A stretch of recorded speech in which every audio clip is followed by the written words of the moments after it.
Hello! எல்லாரும் நல்லா இருக்கீங்களா? எல்லாரும் ரொம்ப சூப்பரா இருப்பீங்கன்னு நம்புறேன். லாஸ்ட் வீடியோல சப்போர்ட் பண்ண எல்லாத்துக்கும் ரொம்ப ரொம்ப தேங்க்ஸ்.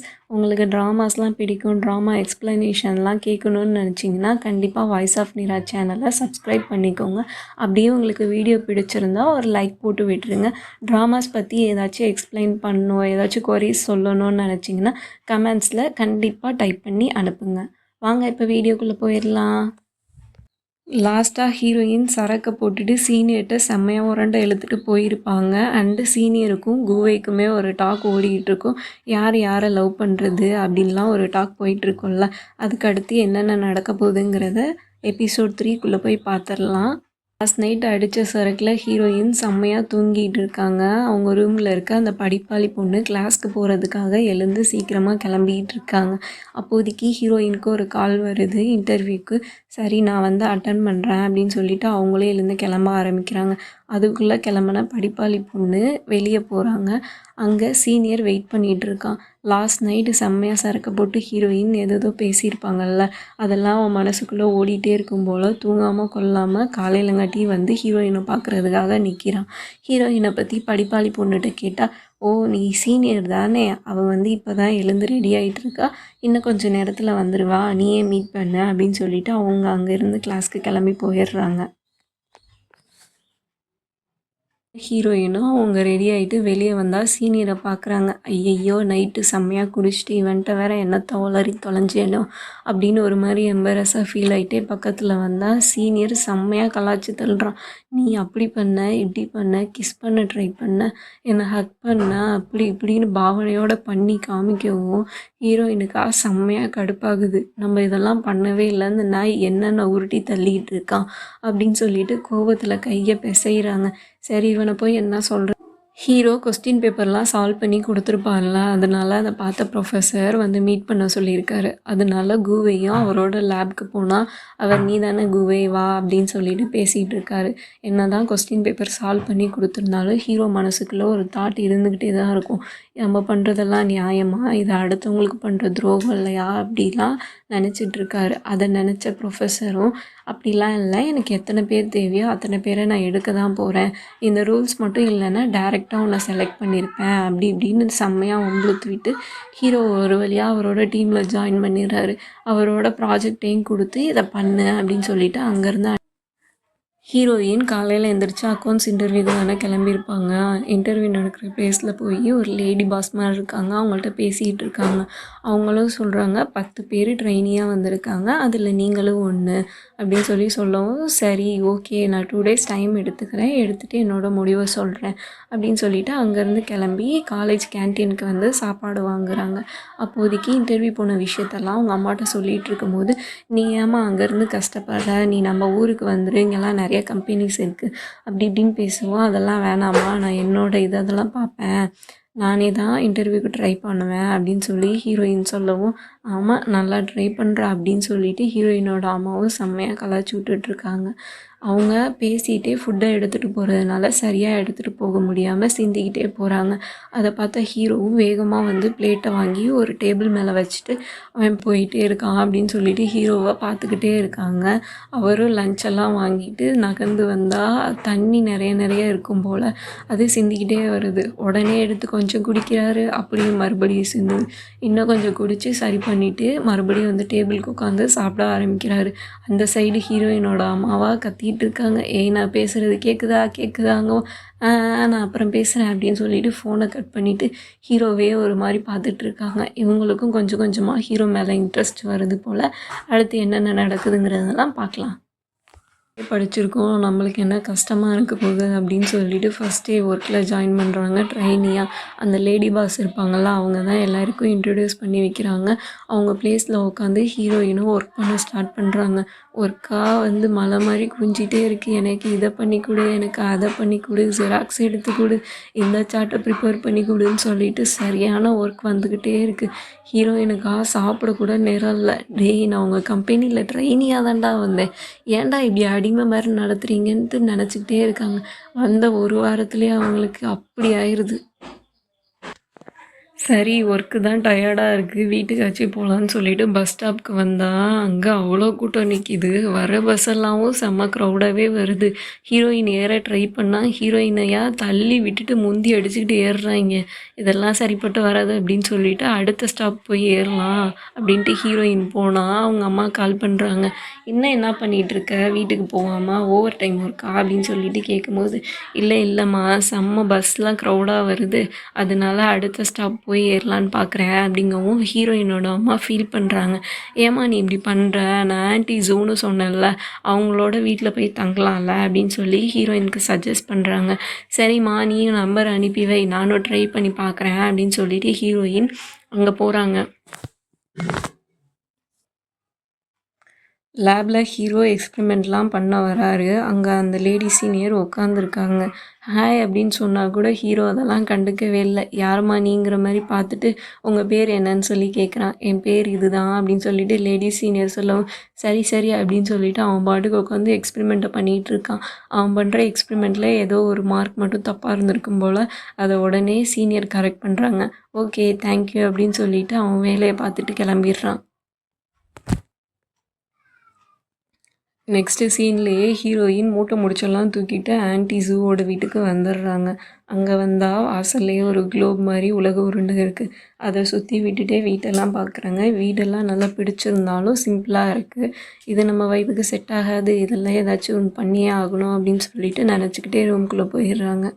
கையில் தொடப்பத்தை எடுத்தேன் பாரு அப்படிங்கிற மாதிரி ரூமையே செம்மையாக க்ளீன் பண்ணுறாங்க. ஃபோட்டோஸ்லாம் எடுத்து வேறு ஃபோட்டோஸ் மாற்றுறாங்க. அங்கங்கே பூச்செடி வைக்கிறாங்க. அவங்களுக்கு பிடிச்ச திங்ஸ் எல்லாம் வாங்கி சாப்பிட்றதுக்கு வைக்கிறாங்க. ஆக மொத்தத்தில் அந்த வீட்டையே மாற்றி அவங்களுக்கு ஏற்ற மாதிரி மாற்றுறாங்க. ஹீரோயினுக்கு டோரிமான் ரொம்ப பிடிக்குங்கிறதுனால ப்ளைனாக அந்த பிரிட்ஜிலலாம் பிடிச்சி டோரிமானோட ஃபோட்டோ ஒட்டி வச்சிடுறாங்க. ரூமையே பார்த்தா ஒரே டோரிமான் மயம் மாதிரி தான் இருக்குது. எல்லா ஒர்க்கையும் முடித்த பிறகு தான் ஹீரோயினுக்கு இது அவங்க வீடு மாதிரியே ஃபீல் ஆகுது. எப்பா அப்படின்னு சொல்லிட்டு மூச்சு விட்டுக்கிட்டே ஒர்க்குக்கு போனால் அங்கே லஞ்ச் பிரேக்கை காமிக்கிறாங்க. எல்லாரும் அவங்கவுங்க ஜோடியோட சாப்பிட போயிடுறாங்க. ஹீரோயின் மட்டும் ட்ரைனிங்கிறதுனால உட்காந்து மாங்குன்னு வேலை பார்த்துட்ருக்காங்க. அங்கேருந்த ஒரு பொண்ணு ஹீரோயின்கிட்ட பேச வராங்க. உங்களை பற்றி ஒரு காசிப்பு ஓடிட்டுருக்கே, உங்களுக்கு தெரியுமா அப்படின்னு சொல்லிட்டு கேட்கவும், அப்படியா அப்படிலாம் எதுவும் எனக்கு தெரியாதே அப்படிங்கவும், நீங்கள் ஸ்னைல் நூடுல்ஸ்லாம் நிறையா சாப்பிட்றீங்கள்ல, அதை பற்றி நாத்தடிக்குதுன்னு சொல்லிட்டு தான் குரூப்பில் கமெண்ட் பண்ணிகிட்டு இருக்காங்க. இதெல்லாம் உங்களுக்கு தெரியாதா அப்படிங்கவும் ஹீரோயினுக்கு செம்மையாக ஃபீல் ஆகுது. ஏன்னா அந்த நூடுல்ஸ் அவங்களுக்கு ரொம்ப பிடிக்குங்கிறதுனால பிடிச்சி சாப்பிட்டுட்ருக்காங்க. பட் இருந்தாலும் அது செம்மையாக ஸ்மெல் வருங்கிறதுனால அடுத்தவங்க ஓட்டி தள்ளிக்கிட்டு இருக்காங்க. சரி இனிமேல் குரூப்பில் என்ன நடந்தாலும் உங்களுக்கும் தெரியணும்னு அப்படின்னு சொல்லிட்டு அந்த பொண்ணு ஹீரோயினை குரூப்பில் ஆட் பண்ணி விடுது. இவ்வளோ நான் உங்களுக்கு ஹெல்ப் பண்ணியிருக்கேன்ல, எனக்கு ஸ்னைல் நூடுல்ஸ் வாங்கி கொடுங்க அப்படின்னு சொல்லி அந்த பொண்ணு கேட்குது. சரி வாங்க போகலாம் அப்படின்னு சொல்லிட்டு ரெஸ்டாரண்ட்டை சர்ச் பண்ணி பார்த்தா அப்போ தான் அந்த ரெஸ்டாரண்ட்டை க்ளோஸ் பண்ணியிருப்பாங்க. ஃபுட் பாய்சன்லாம் அங்கே ஆகுது அப்படின்னு சொல்லிட்டு. அதுக்கு அந்த பொண்ணு பரவாயில்லங்க, உங்கள் வயிறு நல்லா ஸ்ட்ராங்காக தான் இருக்குது அப்படி இப்படின்னு சொல்லிட்டு கலாச்சி விட்டு அந்த பொண்ணு போயிடுது. ஹீரோவை பார்த்துட்டு வந்து பேச்சை போட்டிருந்துருப்பாங்க. என்ன பண்ணுறேன், என்ன படிச்சுட்ருக்கா அப்படின்னு பார்த்தா ஃபார்ச்சூன் புக் படிக்கிறத பார்த்துட்டு சரி எனக்கும் கொஞ்சம் நேரம் நல்லா இருக்கா, காலெல்லாம் நல்லா இருக்கா பார்த்து சொல்லு அப்படிங்கவும், இதெல்லாம் ஃபன்னியான விஷயம் கிடையாது போ அப்படின்னு சொல்லிட்டு ஹீரோ தொடர்ந்து படிச்சுட்ருக்காரு. கொஞ்ச நேரம் கழித்து மூக்க சுற்றி மூந்து பார்க்குறாரு. என்னடா இவன் பண்ணுறான் அப்படின்னு சொல்லிட்டு கேட்டால் ஏதோ ஒரு நாற்றம் வருதா, பட் எங்கேருந்து வருதுங்கிறது தெரிலன்னு சொல்லிட்டு ஹீரோயின் பக்கம் சாஞ்சா செம்மையாக கப்படிக்குது. சீட்டு உன்னோட உடம்புலேருந்து தான் இந்த வாடை வருது, என்னன்னு பாரு அப்படின்னு சொல்லி கேட்டால் அது ஒன்றும் இல்லை, நூடுல்ஸ் சாப்பிட்டேன் அதனால அப்படி ஸ்மெல் வருதுங்கவும், தயவு செய்து போய் ரூமில் குளிச்சுட்டு வா அப்படின்னு சொல்லிட்டு ஹீரோ சொல்கிறாரு. காசெல்லாம் கேட்பாங்க. நான் ரூமுக்கெலாம் போக முடியாது, நான் வெளியே ரெண்ட் எடுத்து ஒரு வீட்டில் தங்கிக்கிட்டு இருக்கேன். என்ன அந்த வீட்டை பார்த்தா கொஞ்சம் சாம்பிள் வீடு மாதிரியே இருக்குது, நைட்டு தூங்கும் போதெல்லாம் ஏதோ மார்ச்சுவரியில் தூங்குற மாதிரி இருக்குதுன்னு சொல்லிட்டு செம்ம கலாய்ச்சி விட்டு அங்கேருந்து போயிடுறாங்க. அடிச்சு ஊற்றிட்டுருக்கு. உள்ளே உட்காந்து ஹீரோயின் செம்மையாக ஸ்நாக்ஸு சாப்பிட்டுட்ருக்காங்க. அப்போ அவங்க அம்மா கால் பண்ணி வீட்டெல்லாம் க்ளீனாக தானே வச்சுருக்க அப்படின்னு சொல்லிட்டு கேட்குறாங்க. ஏம்மா சடனாக கேட்குற அப்படின்னு சொல்லிட்டு சுற்றி பார்த்தா வீடே ஒரே குப்பை கூலமாக இருக்குது. ஐயையோ இந்த அம்மா வேறு கேட்குதே, என்ன ஆப்பை இழுத்து வச்சுருக்கோ அப்படின்னு சொல்லிட்டு ஹீரோயின் தொடர்ந்து அவங்க அம்மாட்ட பேசிகிட்டு இருக்காங்க. அது ஒன்றும் இல்லை, ஆன்ட்டி ஜூவோட குழந்த அங்கே வராங்க, அதனால தான் கேட்குறேன் அப்படிங்கவும், ஏம்மா இதை முன்னாடியே சொல்லவே இல்லை அப்படின்னு சொல்லிட்டு கடகடன்னு க்ளீன் பண்ண போகிறாங்க. இல்ல அவங்க நாளைக்கு தான் வராங்கன்னு சொல்லவும், சரி ஓகே அப்படின்னு சொல்லிட்டு கால கட் பண்ணிட்டு செம்மையா ஒரு ஹாரர் படம் பார்த்துட்ருக்காங்க. வெளியில கொட்டுற மழை, உள்ள செம்மையா நடுங்குற மாரி பேய் படம். அந்த சீன்ல கதவ ஓப்பன் பண்ற மாரி ஒரு சீன் வரும். அத கூர்ந்து ஹீரோயின் பார்த்துக்கிட்டே இருக்கும்போது, ரூமோட கதவு டப்புன்னு ஓப்பன் ஆகுது. ஐயையோ! அப்படின்னு சொல்லிட்டு ஹீரோயின் நகர்ந்து வர உருவத்த பார்க்குறாங்க. என்னடா பண்றது? காப்பாத்திக்கிறதுக்காக ஒரு கத்தி எடுத்து வச்சு இப்படி பார்த்துக்கிட்டே இருக்காங்க பாருங்க. அந்த உருவம் வந்து நின்னோனே வீச்சு வீச்சு வீச்சுன்னு கத்துறாங்க. கடைசியில யாருன்னு பார்த்தா நம்ம ஹீரோ தான். ஹீரோயின் பேய் மாதிரி போர்வையை தூக்கி தலையிலேருந்து கால் வரைக்கும் பொத்திட்டு உக்காந்துருக்காங்க. சரி விடு, நான் இப்போயே காலி பண்ணி போயிடுறேன் அப்படின்னு சொல்லிட்டு ஹீரோயின் கேட்டாலும், பக்கத்தில் மழையெல்லாம் பெஞ்சிகிட்ருக்கு, இன்றைக்கி நைட்டு ஒன்றுமே பண்ண முடியாதே அப்படின்னு சொல்லிட்டு ஹீரோயின் நாளை காலையில் காலி பண்ணி போயிடுறேன் அப்படிங்கவும், ஹீரோவும் வீட்டை சுற்றி சுற்றி பார்க்குறாரு. ஒரே குப்பை கோலமாக இருக்குது. அதெல்லாம் பார்த்து அவருக்கு செம்மையாக கடுப்பாகுது. அதில் வேற அந்த ஸ்னெயில் நூடுல்ஸை வேற ஹீரோயின் வாங்கி வச்சு சாப்பிட்டுட்டு இருந்திருப்பாங்க போல். செம்ம நாத்தம் கப்படிக்குது. அதை உடனே தூக்கி போடு, உடனே தூக்கி போடுது அப்படின்னு சொல்லிட்டு ஹீரோ சொல்லவும், சரி நீ போ, நான் தூக்கி போடுறேன் அப்படின்னு சொல்லிட்டு ஹீரோயின் சொல்கிறாங்க. இப்போவே இப்போவே அப்படின்னு சொல்லிட்டு ஹீரோ சொல்லவும், டேய் நான் இன்னர்ஸ் போடலடா, தயவுசெய்து போடா, கொஞ்சம் நேரம் கழித்து தூக்கி போட்டுறேன் அப்படின்னு சொல்லிட்டு ஹீரோயின் கத்தவும், சரின்னு அவரும் வேற ரூமுக்கு போகிறாரு. ஒரு ரூமை திறந்து பார்த்தா செம்மையாக கப்படிக்குது. இன்னொரு ரூமில் பார்த்தா சரியான எலிப்புழுக்கு அது இதுன்ட்டு எதோ கிடக்கு. அவர் பாட்டுக்கு அவர் ரூமுக்குள்ளே போய் கதவை சாத்திக்கிறாரு.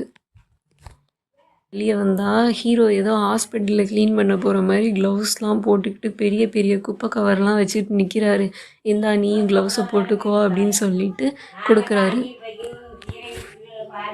கிச்சனு, சிட்டிங் ஏரியா எல்லா ஏரியாவையும் க்ளீன் பண்ணுறாங்க. அள்ளுறாங்க. சரியான குப்பையாக அள்ளி தள்ளுறாங்க. 2 பை கூட பத்தவே இல்லை. குப்பை அள்ளி அள்ளி அள்ளி 2 பேரும் சலிச்சே போயிட்டாங்க. எல்லாத்தையும் க்ளீன் பண்ணி விட்டு அப்பாடா அப்படின்னு சொல்லிட்டு உட்காந்தா செம்ம நாற்றம் அடிக்குது. இவ்வளோ நேரம் க்ளீன் பண்ணியிருப்பாங்கல்ல, அதனால அவங்க மேலே நாற்றம் வரும். ஒரே ஒரு பாத்ரூம் இருக்கிறதுனால யார் ஃபஸ்ட்டு குளிக்க போகிறதுன்னு கேட்குறாங்க. நானே போகிறேன் அப்படின்னு சொல்லிட்டு ஹீரோ பாத்ரூம்குள்ளே போயிடுறாரு. அப்பாடா அப்படின்னு சொல்லிட்டு சோஃபாவில் வந்து சாஞ்சா பால்கனியில் ஹீரோயினோட இன்னர்ஸ்லாம் காஞ்சிக்கிட்டு இருக்குது. அதை பார்த்தோன்னே ஓடி போய் உடனே எடுக்கிறாங்க. அப்போ தான் ஞாபகம் வருது, பாத்ரூம்குள்ளே ஒரு இன்னரை மட்டும் போட்டு வச்சுருந்துருப்பாங்க போல். ஐயையோ இவன் என்ன பண்ணுறான் ஏது பண்ணுறான்னு தெரியலையேன்ட்டு பாத்ரூம் வாசல்லே குட்டி போட்ட பூனை மாதிரி அங்கிட்டும் இங்கிட்டும் நடந்து இப்படியே எல்லா விஷயம் அள்ளிட்டு போகிறாங்க ஹீரோயின். எனக்கு ஒன்று கொடு அப்படிங்கவும் ஒன்றை மட்டும் தூக்கி எறிஞ்சிட்டு போயிடுறாங்க. நான் இப்போ என்ன பண்ணேன்ட்டு இவன் இந்த சிலுப்பிட்டு போகிறா அப்படின்னு சொல்லி ஹீரோவும் கூர்ந்து பார்த்துக்கிட்டே இருக்காரு. உள்ளே போன ஹீரோயினா அவங்க அம்மாவை பிடிச்சி செம்ம கத்திட்டு இருக்காங்க. ஏம்மா இப்படி பையன் கூட தங்க விட்டு என்னை இது பண்ணுற, இப்படி பையன்தான் ரூம்மேட்னு சொல்லியிருந்தீங்கன்னா நான் ஃபஸ்ட்டே இங்கே வந்திருக்க மாட்டேன்ல அப்படின்னு சொல்லி கத்தவும், இப்போயாச்சும் பையன் கூட இருக்கியேன்னு நினச்சிக்கோ, இல்லைன்னா கடைசி வரைக்கும் கல்யாணம் ஆகாம தான் சுற்றுவேன் அப்படின்னு சொல்லிட்டு ஹீரோயினோட அம்மா செம்மையாக பங்கம் பண்ணி விட்றாங்க. பேசினா உனக்கு தான் லவ்னாலே பிடிக்காதே, அப்புறம் என்ன தங்கு அப்படின்னு சொல்லிட்டு அவங்க அம்மாவும் செம்மையாக கலாச்சி விட்றாங்க. 2 பேரும் நைட்டு புரண்டு படுக்கிறாங்க. 2 பேருக்கும் தூக்கமே வரல. காலையில் எழுந்திரிச்சோடனே ஹீரோ போய் ஹீரோயின் ரூமை தான் தட்டுறாரு. தட்டி என்னோடய ரூமை சேஞ்ச் பண்ணி கொடு, நான் இந்த ரூமுக்கு வந்துடுறேன் அப்படின்னு சொல்லிட்டு கேட்டா, ஹீரோயினா பண்ணுறேன் அப்படின்னு சொல்லிட்டு வயிற்ற பிடிச்சிக்கிட்டே இருக்காங்க. என்ன ஆச்சு அப்படின்னு சொல்லி கேட்டால், எனக்கு வயிறு வலி அப்படிங்கவும் ஹீரோ ஓடி போய் உடனே ஒரு மாத்திரையை எடுத்துகிட்டு வராரு. இந்த மாத்திரையை காட்டி இதுதான் நான் சின்ன வயசுலேருந்து சாப்பிடுவேன், எனக்கு வயிற்று வலினா அப்படின்னு சொல்லிட்டு தண்ணியை கொடுத்து மாத்திரையை முழுங்க சொல்லவும் ஹீரோயின் உடனே மயக்கம் போட்டு விழுந்துடுறாங்க. என்னாச்சோ ஏதாச்சோ அப்படின்னு சொல்லிட்டு ஹாஸ்பிட்டலுக்கு தூக்கிட்டு போகிறாங்க. ஹீரோவோட நிலமை தெரியாத அவங்களும் நிறையா கொஸ்டின் கேட்டுக்கிட்டே இருக்காங்க. என்னாச்சு, அவங்களுக்கு என்ன பெயின் வந்துச்சு, என்ன மாத்திரை கொடுத்தீங்க அப்படி இப்படின்னு கேள்வி கேட்கவும், நான் அவளை பாய்சன் வச்சு கொண்டுட்டேன், தயவுசெய்து ஆம்புலன்ஸை அனுப்புங்க அப்படின்னு ஒரே கத்தவும், சரி அனுப்பி வைக்கிறோம் அப்படிங்கிறாங்க. அங்கே கட் பண்ணி ஹாஸ்பிட்டலில் காமிச்சா ஹீரோயினை செக் பண்ணிகிட்டு இருக்காங்க. செக் பண்ணால் அவங்களுக்கு ஒன்றும் இல்லை, சின்ன கேஸ் ட்ரபிள் தான், ஆனால் நீ ஏன்பா பாய்சன் கொடுக்க ட்ரை பண்ண அப்படின்னு சொல்லிட்டு அதே டாக்டர் வந்து கலாய்ச்சிட்டு இருக்காரு. சரி இனிமேல் உன் லவ்னால அந்த பொண்ணை கொல்ல ட்ரை பண்ணாத அப்படின்னு சொல்லிட்டு கலாச்சி விட்டு அங்கேருந்து ஹீரோயினை செக் பண்ணிவிட்டு அந்த டாக்டர் அங்கேருந்து நகரும் போது ஒரு குட்டி பையனை வச்சுட்டு அம்மா அப்பா உட்காந்துருக்காங்க. டாக்டர் ப்ளீஸ் என்னோடய பையனை செக் பண்ணுங்கள் அப்படிங்கவும், அவரும் செக் பண்ணி பார்த்துட்டு எதுவும் பிரச்சனை இல்லைம்மா, உங்கள் பையன் எக்ஸாம்னால பயப்படுறான், அதனால தான் வயிறு வலின்னு சொல்கிறான் அப்படின்னு சொல்லிட்டு டாக்டர் அங்கேருந்து நகர ட்ரை பண்ணுறாரு. என் பையனை செக் பண்ணாமையே போகிறீங்களேன்னு சொல்லிட்டு அந்த குட்டி பையனோட அப்பாவுக்கும் டாக்டருக்கும் சண்டே ஆயிடுது. அதில் வந்து அந்த குட்டி பையனோட அப்பா ஒரு பிளேட்டை தூக்கி அடிக்கிறாரு. அது ஹீரோயின் இருக்க பக்கம் விழவும் ஹீரோ வந்து செம்மையாக ஹீரோயினை கவர் அப் பண்ணுறாரு. அப்படியே அந்த இடத்துல 2 பேரும் பார்த்துட்டு இருக்காங்க. அந்த சைடு கட் பண்ணி டாக்டரை காமிச்சா போலீஸ்லாம் வந்து அவனை இழுத்துட்டு போயிடுறாங்க. அப்படியே அந்த ப்ராப்ளமும் சால்வ் ஆயிடுது. இந்த கண்ணும் கண்ணும் பார்த்துட்டு இருக்காங்கல்ல, இது லவ்வாக மாறுமா?